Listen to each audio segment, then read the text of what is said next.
Now, my next guest is Eric Baxter of the Becket Fund, where he serves as senior legal counsel. Mr. Baxter has worked pro bono supporting Becket Fund's clients in significant religious liberty cases in the Ninth Circuit Court of Appeals, I feel sorry for you, and the United States Supreme Court.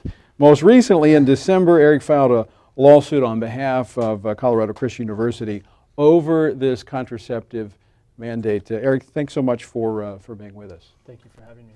Now, in that particular case, that mandate came from the EOC, or is it a part of this same healthcare mandate? It's part of the same healthcare mandate. We represent two universities, Belmont Abbey College in North Carolina and Colorado Christian University in Denver, near Denver.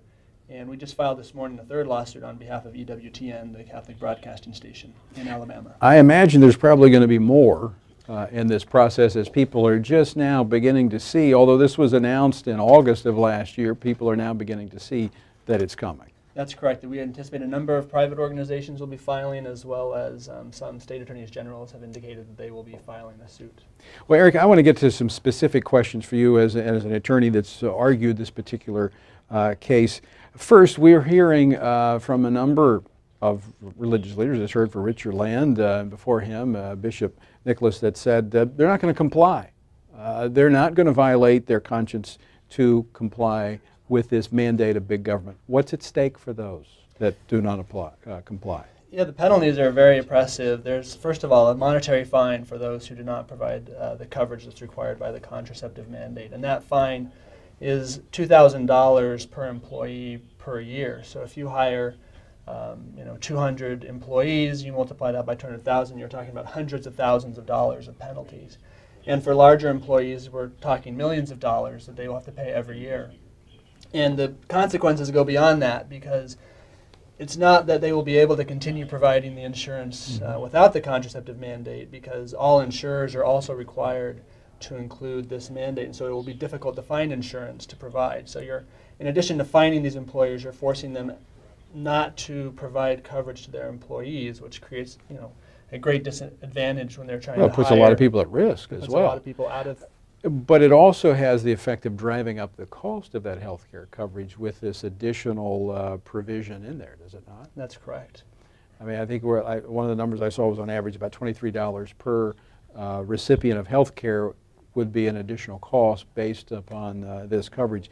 Now, I want to go back to something. We received a question from one of our viewers that said, what is the separation of church and state? Is it not in the Constitution? It is not in the Constitution. We know that. We talked about that with Richard Land, but I want to be very clear about that. We have entitled this webcast, Violating the Separation of Church and State.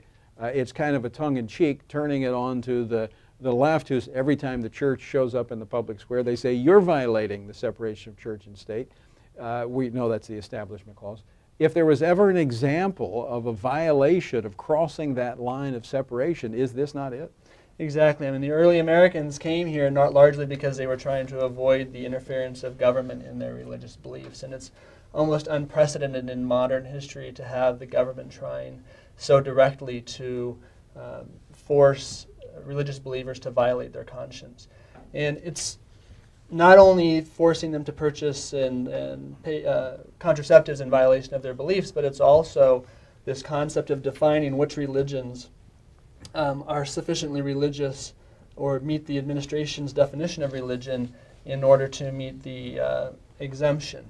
So basically the administration has said that if you are a church and you serve primarily people of your own faith and you hire people primarily of your own faith and your purpose is to inculcate religious values, then you can be exempted. But any other religious organization cannot be exempted. So the government is they're in the business of now deciding who is religious and who's not. That's right, and who's religious enough and who's not. So let's drill down on that for just a moment, Eric, because I think some people are interested, hey, do I fall within this, or am I covered by the exemption?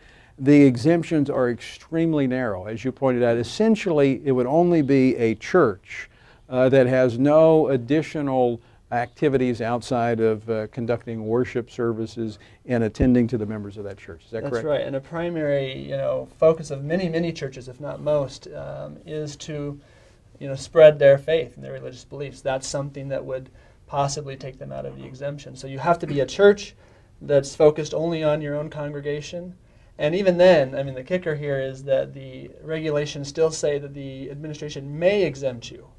So there's still that discretion that they can say, even if you meet all of these qualifications, we may give you the exemption, we may not. So even if you're a church, you've got to get a hall pass from the government to walk out your faith. That's correct.